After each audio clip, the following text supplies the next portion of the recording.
Hello, my name is Jeremy. This is Red Beans Recording, and I've been meaning to do a video on this subject for quite a while. And that is on Pamela's new workout from ALM Busy Circuits. This is a module that started my modular journey with me and has continued to grow with me and be in every single rack that I create. I have 3 of them now. So there's something to PAMs. What is it about PAMs that makes it so useful? I've talked with my students a lot about PAMs and why it's useful, and also helped them demystify some of the features that are hidden away a little bit. And yeah, I just wanted to share some of my insights with you. So that's what we're going to be doing today. We're going to be walking through the basic functionality of PAMs and then going into more advanced functionality.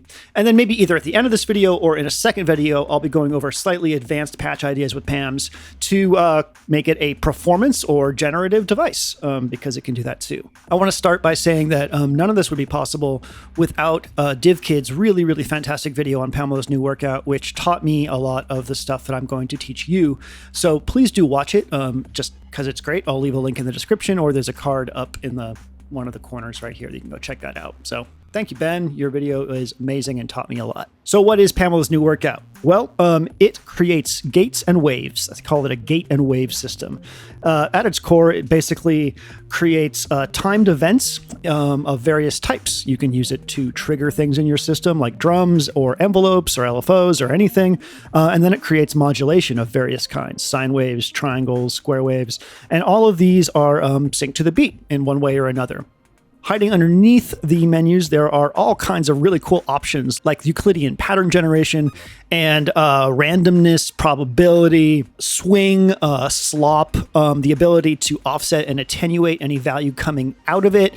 And on top of all of that, you can actually have almost every single parameter be affected by incoming CV, which means you could either self-patch PAMs to affect stuff in it, or you can have it react to like voltage from the triatt here, which is why I have this here, because we're going to use the knobs to affect parameters in PAMs and create a performance sort of thing for us. Does that make sense? It'll make more sense later, I promise. So we're going to be using the Squarp Rample as our drum thing, feeding into the noise engineering Desmodus Versio for some flavor. And then our voice will be the Loquelic Iteritas Percido from noise engineering, going into the Imitor Versio from noise engineering for flavor. You can tell I like flavor on noise engineering. So let's get started, shall we? We're going to end up linking these two together, but for right now, this one over here has all of my gates coming out to feed all this. So when I hit play, we're going to hear quarter note gates on everything. Wow, that's fantastic, isn't it? Okay, so we're just going to be listening to the Rample right now to understand the gate system on this. PAMs works great as a master brain fear system, and it has been in mine quite a bit. It does accept clock and run, and it likes high resolution clocks, so 24 PPQ or higher. And that's why on this little expander here, it says times 24, because that spits out a 24 PPQ signal that we can use to drive another PAMs or anything else. It also has a MIDI out, which is super, super useful. And one thing that you might not know is that the clock resolution for MIDI is 24 PPQ. So there's a little relationship there, which is pretty nice. So let's go ahead and take this 24 PPQ out and put it into clock. And we'll put this run out into here. Now, you can see they stop and start together, which is wonderful. You don't need 2 PAMs, by the way. I'm just doing this because I have them and we're going to use them for all kinds of fun stuff. The first thing that we can do with all of these channels is set the modifier. The modifier is the multiplication or division of the current tempo, which right now is 120 BPM. So a modifier of 1 equals a quarter note, which is what you're hearing right now. The first 2 channels on the Rample are the clap sounds, and the other 2 are the marimba sounds. So keep that in mind as we start affecting the channels here. So what happens if I click into here and change the modifier amount? Well, pushing it up will create different, faster divisions of the beat, and going the other way, till it says divide, will do the opposite. So let's hear what this sounds like on the first marimba channel. I'm going to leave the rest of them going just so you can hear the offset, like the difference in the thing. So I'll start with 1, and I'll start going up.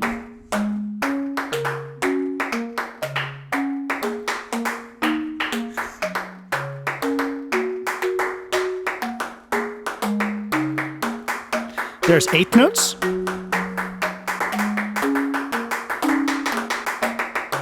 triplets, 16th notes.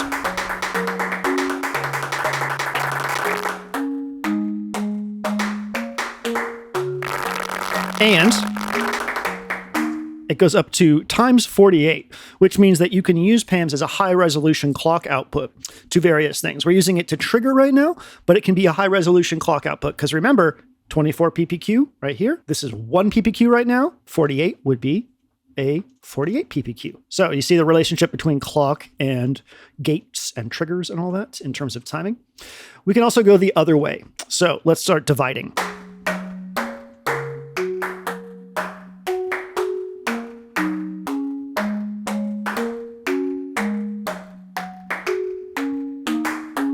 That's super cool.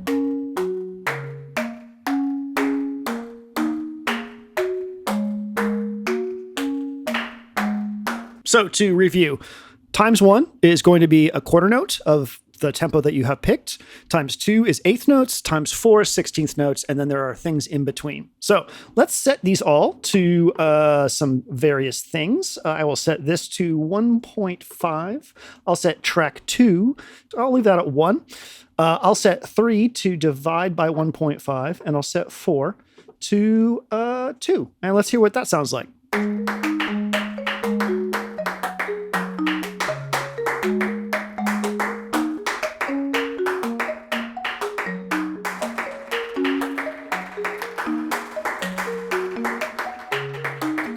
Pretty fun, right? So we're already getting some cool polymetric or polyrhythmic stuff just by picking different divisions. We are going to switch to using this as just a straight up drum sequencer in a second. But before we do that, I want to show you the next thing that I usually use gates with, and that is Euclidean rhythms. Each channel, the top layer is the modifier, but if you hold the encoder and go into it, we get access to all kinds of stuff. The first thing we get access to is the wave type, and right now it's a gate, which also acts as a trigger.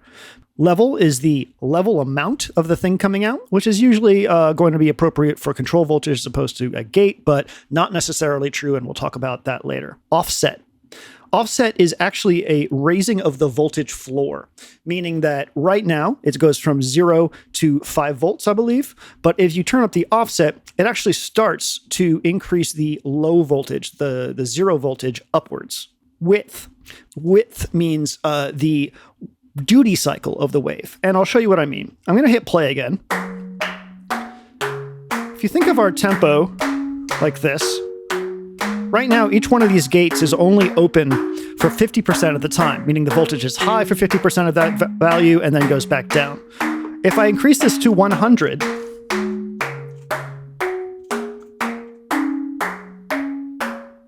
the gate basically stays high all the time. And as I decrease this,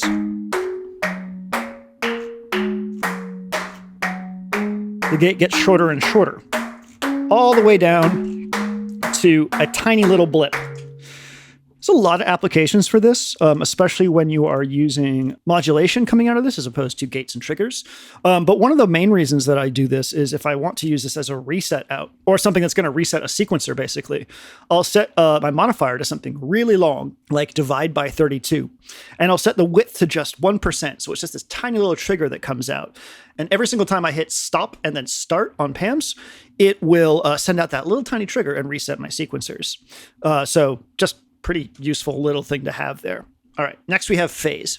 So by default, every single one of these events starts on the beat that assigns its modifier. So the beginning of a quarter note. But we can push this.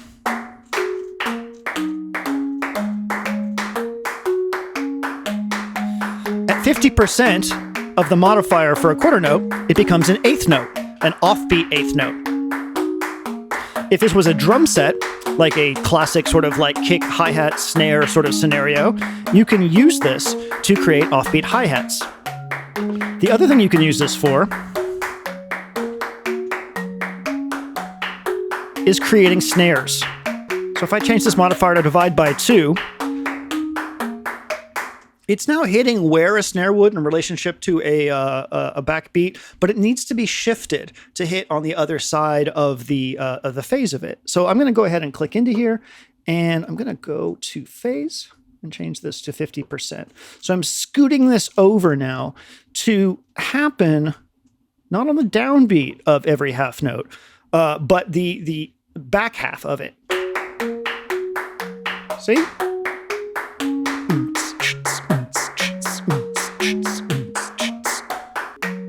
Delay is a little confusing in the way that it represents what it's capable of, but this is where we get swing. So swing or shuffle, especially in classic house music and some forms of like boom bap hip hop, is generally taking a 16th note grid and delaying the second and fourth 16th notes late a little bit. So it goes, instead of, it goes da, da, da, da, da, da, da, da, and we get that galloping feel, right? So that's what delay can do for us. But first, we need to pick the divider for it. So in order to get a classic shuffle, we also need to have our modifier set to the subdivision that we want delay from. We want to swing. So in the case of a classic house beat, we would switch this to like, or, you know, classic shuffle that we normally think of. We'd switch this to a 16th note or a ×4 modifier, and then we'd go into delay, and we'd have to set this delay divide to 2. And then we go over to our delay percentage and start increasing this.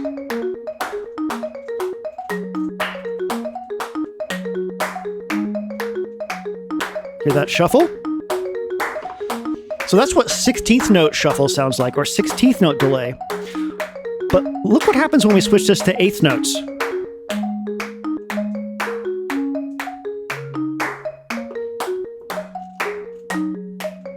It's different.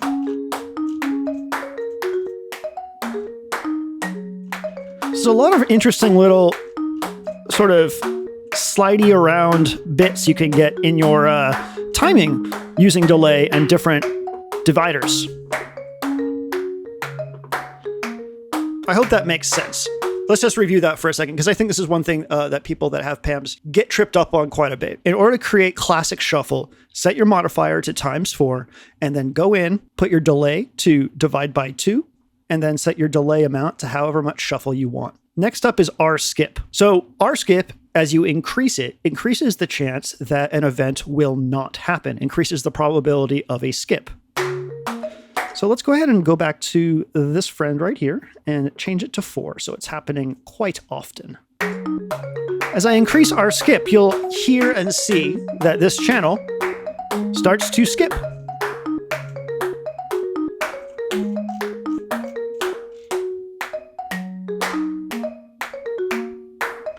I use this a lot. It's a great way to put in a little uncertainty into your patterning.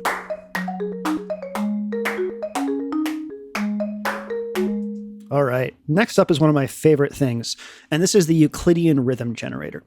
So before we get into this, I'll explain what a Euclidean rhythm generator does. So pretend you have a defined grid of possible note values or possible rhythmic values. In this case, let's pretend that we're dealing with a 4/4 time signature, because we are. So 4 quarter notes equals 1 bar. As we divide those down, we get 8 eighth notes for 1 bar and 16 16th notes for 1 bar. A Euclidean pattern generator says, hey, how many of those units do you want a total pattern to be part of? Like in the case of a 4/4 bar made of 16th notes, we want 16 possible steps. Then it asks you, how many of those steps would you like to fill with triggers? And it uses magical math to create a pattern in there. So in the case of 1, it's going to hit at the beginning of every bar, because it's putting one little event at the beginning of 16 steps. 2 creates half notes.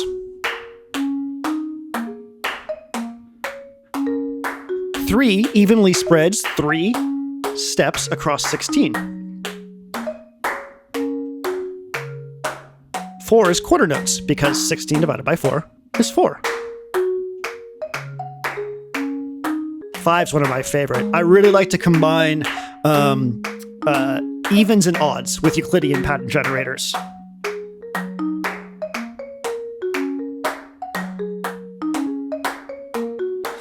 We get up all the way up to 16, it will fill in every step. Now, this is all well and good.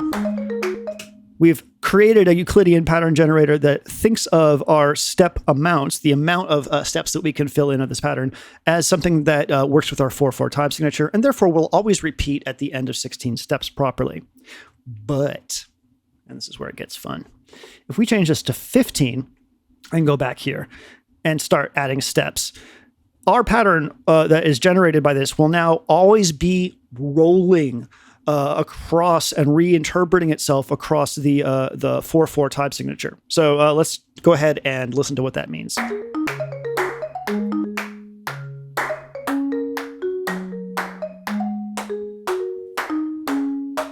Because we're thinking in a 4/4 grid with 16 steps per bar, by setting 15 steps per bar and then filling in some of those patterns based on the pattern generator thing here, we create a constantly rolling polymetric interpretation of rhythm, which I think is wonderful.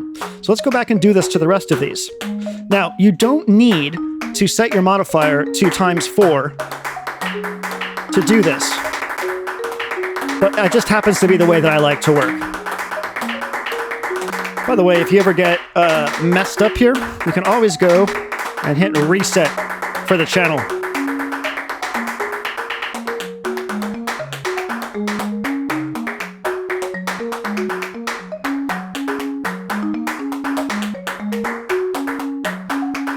I don't know, man. I think that's pretty cool. So with Euclidean rhythms, you can easily get in and create interesting rhythms that all sort of play off each other and use those anywhere in your rack. We can also use those for timing events to trigger our Loquelic over here, which I will bring in shortly, I promise. So let's make sure that we haven't missed anything here. We'll get into quantization in a bit. We have the ability to slop. So let's go ahead and reset our entire thing here and listen to what slop does. And go over to where it says BPM, press this down, scoot on over to reset and hit OK. So now we're back to this. So I'm going to apply some slop to each one of these channels. I'm also going to show you that you can save these. So I've applied 30% slop to this channel. I'm going to go over to save the thing and say R1. And then I'm going to go over to R2, or out2, click in, load, R1.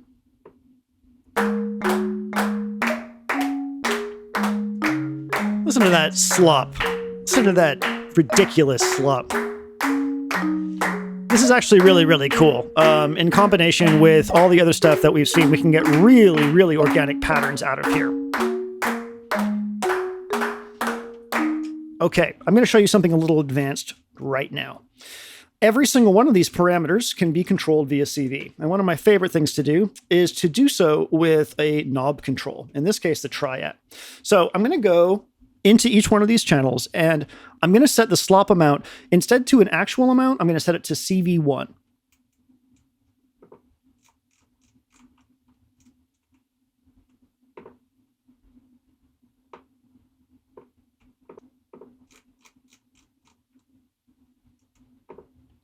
All right, so let's check out what happens when we have CV control over a parameter within Pamela's new workout. Remember, we assign this all to slop.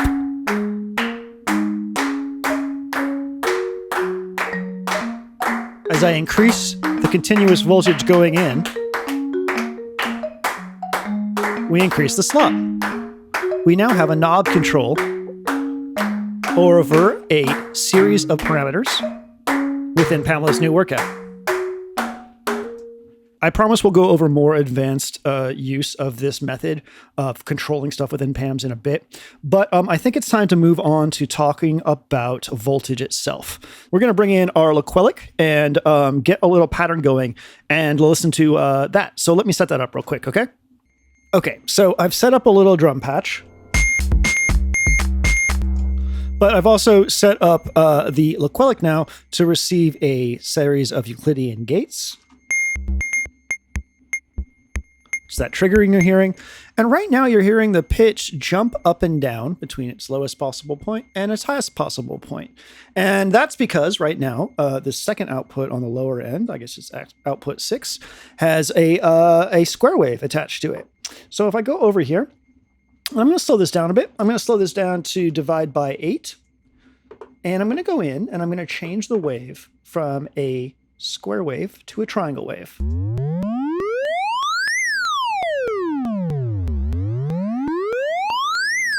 Or a sine. There's a really cool envelope, which we'll use later. There's also a random.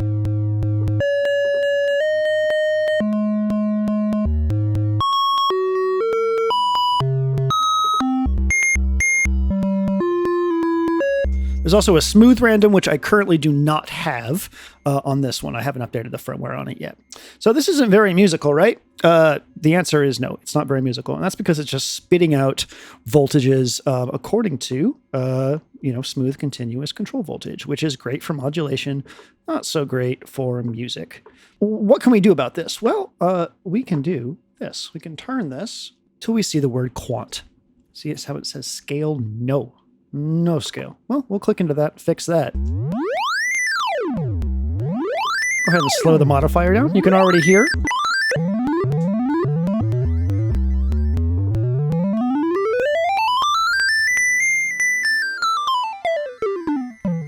So now it's spitting out a major scale. There are a whole bunch of scales in here, including major, minor, harmonic, major and minor, pentatonic, major and minor. We're going to stick with pentatonic minor right now.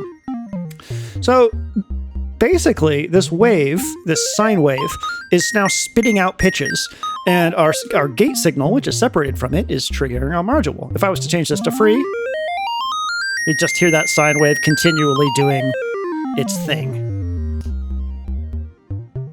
Now, again, this isn't very musical because the sine wave is just flying around doing that. So let's go ahead and switch this to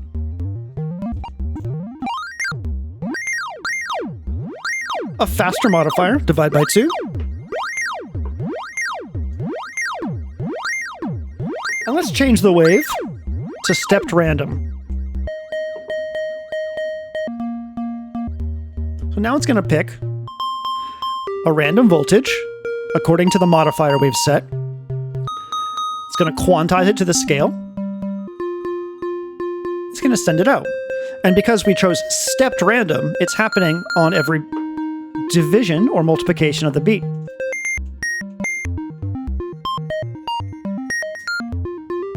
Now, some of you may say, well, this is approaching musicality, but it's not quite there yet.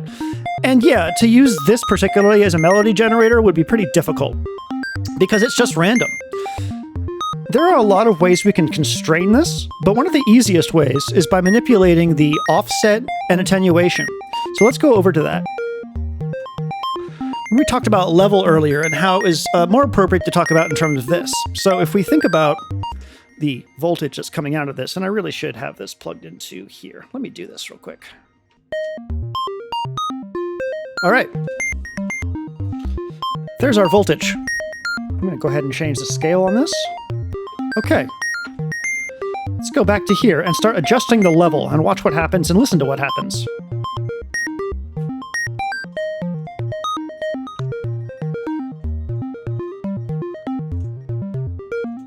Hear how we're lowering the pitch? It's because we're decreasing the total level of this coming out. Now, just like with the slop, we can actually set this to a CV value. Let's go ahead and do that.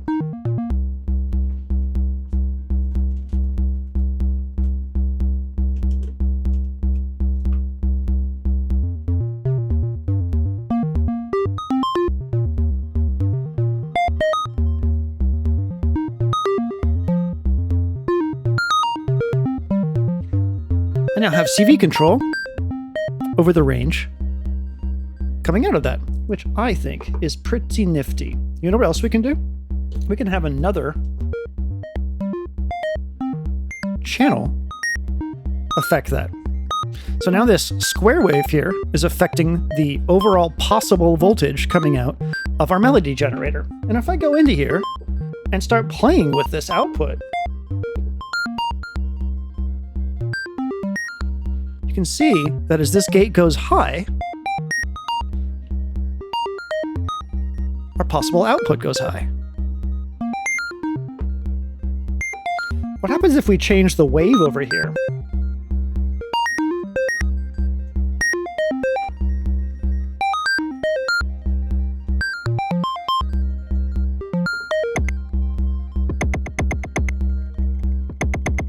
Not very musical, but pretty cool, right? So if the level decreases the highest pitch that can happen, the offset parameter increases the floor.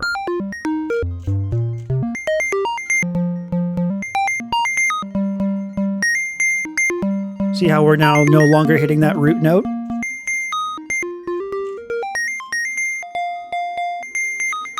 So you can combine level and offset to constrain your voltages to a particular range.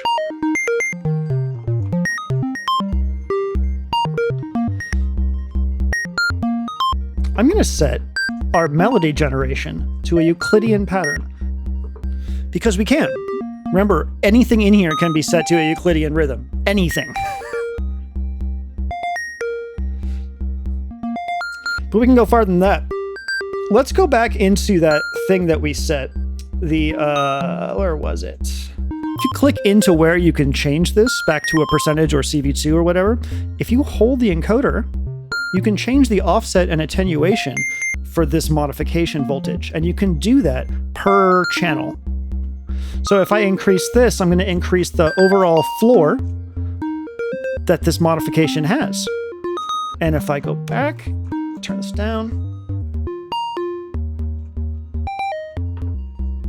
If I attenuate this, then it attenuates the effect that this incoming voltage will have on our signal. There is an amazing amount of control over the constraint and push-pull of voltages within PAMs.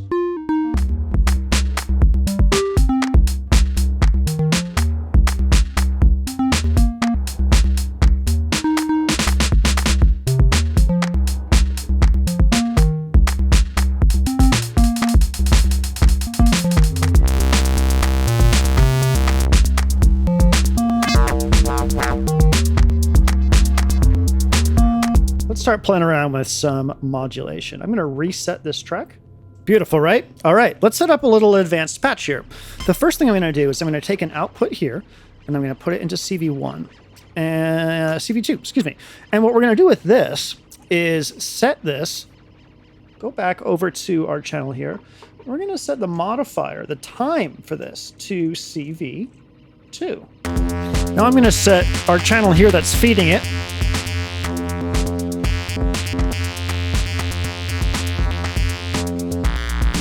to a random wave.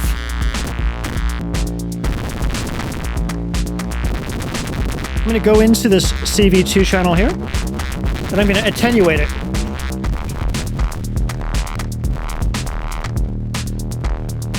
And I'm going to raise the voltage floor.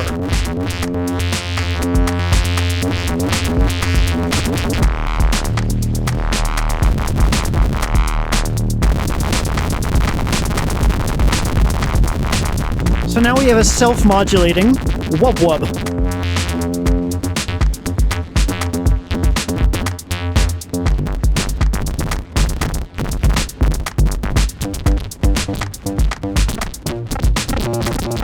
And then if I was to take this and put it into CV1, we're going to set this one here to modify the level. Let's go into here and go to level. And go to CV1. And let's go over to our thing here and change this to something a bit slower.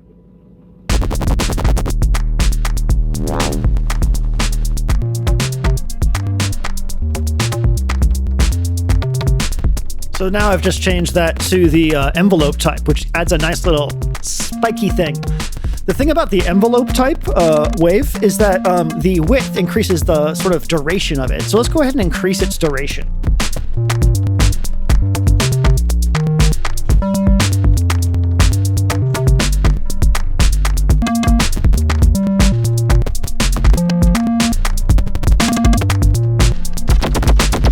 Using the envelope wave type with Euclidean patterns can give you some really cool modulation.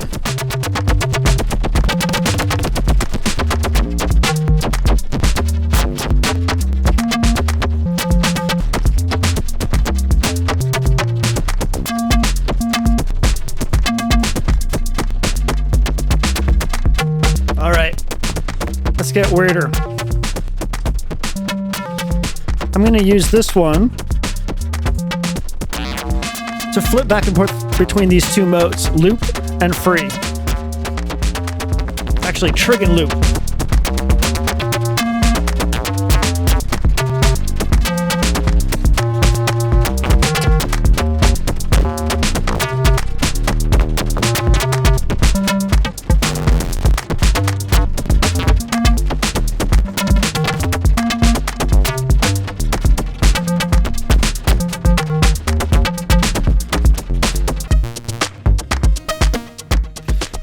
What have we learned? Pamela's new workout can create timed events, right? It can set a modifier of the current BPM, meaning by default it does quarter notes, but we can push it faster and slower via the modifier. Digging down into the menus, we can choose a wave type, gates, sine waves, triangles, envelopes, the ramp down, and random. From there, we can set things like the level of the voltage coming out. We can set the phase of the event in the duration that it exists. We can push it off the grid. We can slop it. We can make it not always hit on the beat. Each channel and each set of banks can be loaded and saved. Using delay, we can push things on and off the grid by certain divisions, creating swing and other more exotic pattern feelings.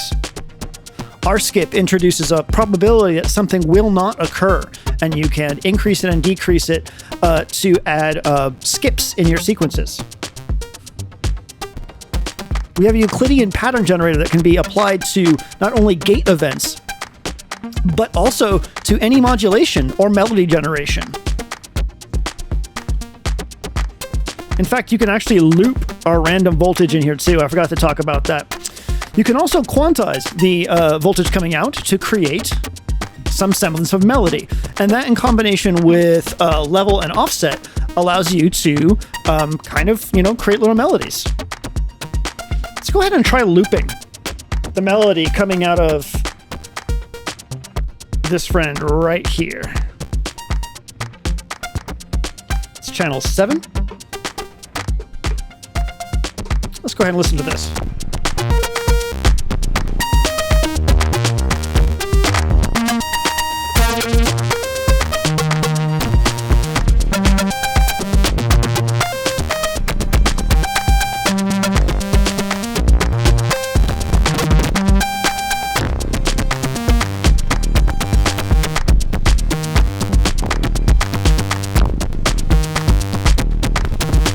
That's cool.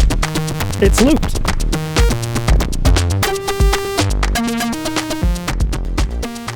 Oh, Mac, we can set this to CV as well. Any parameter in PAMs, as far as I know, can be set to be modified with offset and attenuation from incoming control voltages, which means that either a channel from PAMs that you dedicate to do this, or external control from anything really that sets voltage out, can be used to manipulate PAMs in real time.